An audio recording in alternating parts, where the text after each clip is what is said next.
Olá, sejam muito bem-vindos a mais uma análise. Hoje a gente vai mergulhar de cabeça no que é, sem exagero algum, uma verdadeira obra-prima da retórica antiga e da crítica social, o livro de Amós. Esse texto tem sobrevivido aos milênios não só pelo seu peso histórico, mas pela maneira genial e até um pouco assustadora com que ele constrói um argumento.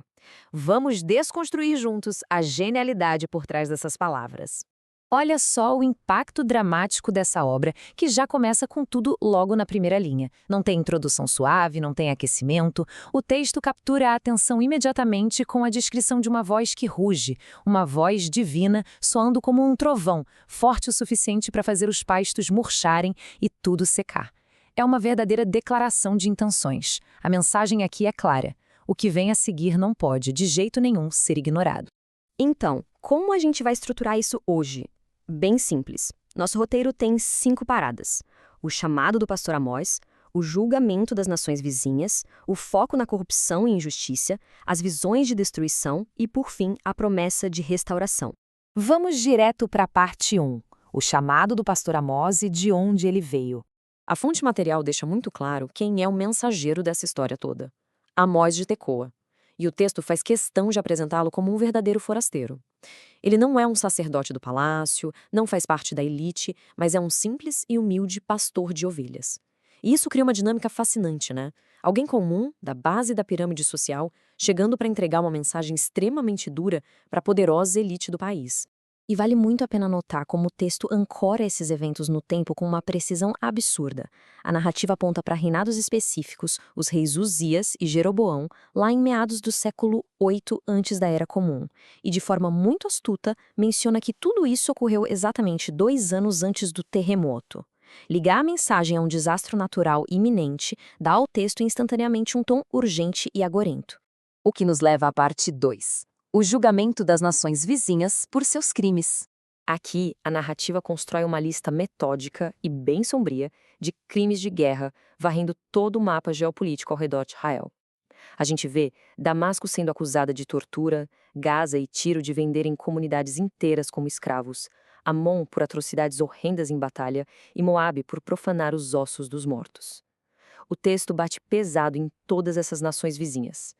É fácil imaginar o público original israelita ouvindo isso e aplaudindo a queda dos seus grandes inimigos históricos. Mas aí chegamos na parte 3, a corrupção e a injustiça social. E é aqui que o jogo vira. Essa é a grande reviravolta da narrativa. É o momento em que o texto simplesmente para de focar nos crimes estrangeiros e vira o espelho direto para as práticas internas de Israel. A acusação principal deixa de ser sobre política internacional e passa a ser sobre exploração econômica extrema. A fonte relata que eles vendiam pessoas honestas que não conseguiam pagar suas dívidas pelo valor de um par de sandálias. A injustiça social se torna o crime capital. Para garantir que o peso absoluto dessa acusação seja compreendido, o texto lança uma série de perguntas retóricas cortantes lá no capítulo 3. Por exemplo, o leão ruge na floresta sem ter achado caça? Isso constrói uma tensão enorme. O autor força quem está ouvindo a pensar de forma muito lógica sobre causa e efeito. E a cadência de perguntas continua, bem rápida. O passarinho cai numa armadilha que não estava armada? A resposta, claro, é um sonoro não. Existe uma lógica inescapável sendo costurada aqui na fonte material. Toda ação tem um gatilho, todo som tem um motivo. Nada acontece por acaso. Então, o ponto crucial de tudo isso é que essas metáforas do mundo natural servem a um único propósito. Elas estão ali para provar que a voz divina, aquele rugido do leão mencionado lá no começo, não é aleatória. Os avisos que o texto traz são propositais, extremamente deliberados e carregam uma intenção que não dá para ignorar. Isso ilustra de forma brilhante a denúncia de hipocrisia detalhada nos capítulos 4 e 5. De um lado da balança, uma riqueza de rituais religiosos impecáveis, sacrifícios, dízimos, cantoria alta com harpas. Mas, do outro lado, uma realidade social cruel com a exploração descarada dos mais vulneráveis e suborno correndo solto nos tribunais. O texto escancara que toda aquela piedade religiosa vazia estava servindo só como uma máscara para esconder uma sociedade profundamente apodrecida. E a consequência para essa hipocrisia toda é apresentada através de uma matemática devastadora. A fonte diz que, de cada 100 soldados que uma cidade enviar para a guerra, somente 10 voltarão vivos. Pensem nisso, um índice de sobrevivência de meros 10%. Essa proporção joga na cara, de maneira inegável, o tamanho da severidade do julgamento que se aproxima.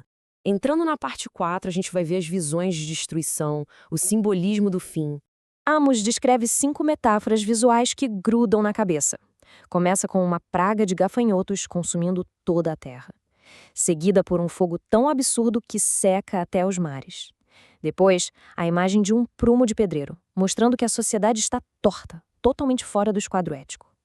A quarta visão é uma cesta de frutas maduras, prontas para apodrecer, simbolizando o fim.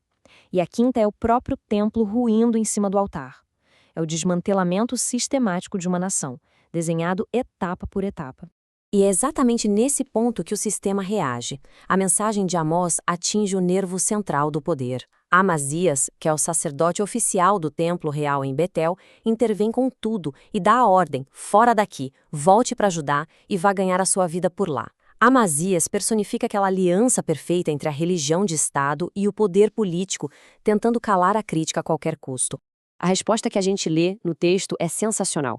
Amós praticamente diz, olha, eu não sou profeta de carteira assinada, eu só sou um pastor de ovelhas e cuido de figueiras. Ele não tira lucro dessas previsões. Isso confere à mensagem dele uma autoridade ética inabalável. Ele não tem privilégios para proteger, está ali simplesmente porque foi impulsionado por um chamado maior. Isso tudo nos leva à visão final e mais arrepiante do capítulo 9, o julgamento de onde não se pode fugir. O texto usa uma linguagem incrivelmente poética e absoluta. Tentar escapar para o mundo dos mortos? Sem chance. Subir aos céus mais altos? Se esconder no topo do Monte Carmelo? Mergulhar até o fundo do oceano? A narrativa varre todos os esconderijos imagináveis do mundo antigo para deixar claro que a consequência da injustiça é, no fim das contas, inevitável. Chegando na parte 5, a promessa de restauração final. Porque bem quando parece que o livro vai terminar num tom de total desespero, a gente tem uma mudança profunda. De forma muito surpreendente, apesar de todos esses temas pesadíssimos de punição e rigor ético, a fonte material conclui com um epílogo de pura esperança. A narrativa fecha com uma promessa incondicional de reconstruir as ruínas, de levantar o que sobrou da casa de Davi, que estava caída, e restaurar completamente as cidades desoladas. A metáfora final troca o fogo e os gafanhotos por um cenário de abundância quase inacreditável. O texto diz que as safras vão ser tão rápidas que o trigo vai crescer antes mesmo de terminarem a colheita, e o vinho doce vai fluir escorrendo pelas montanhas. É um uso muito inteligente do universo agrícola, tão familiar ao pastor Amós, para descrever uma nova era de paz, de permanência e de uma prosperidade insuperável. E assim a gente conclui essa análise, mas não sem antes deixar uma provocação. A fonte inteira que a gente revisou hoje caminha para uma tensão central, e o livro de Amós nos obriga a olhar de frente para isso. O que realmente acontece quando a religião ignora completamente a justiça social e a humanidade das pessoas mais vulneráveis. É um texto ancestral, sem dúvida, mas a lógica e o grito por justiça continuam ecoando de forma extremamente forte hoje em dia. Muito obrigado por acompanharem essa explicação e a gente se vê na próxima.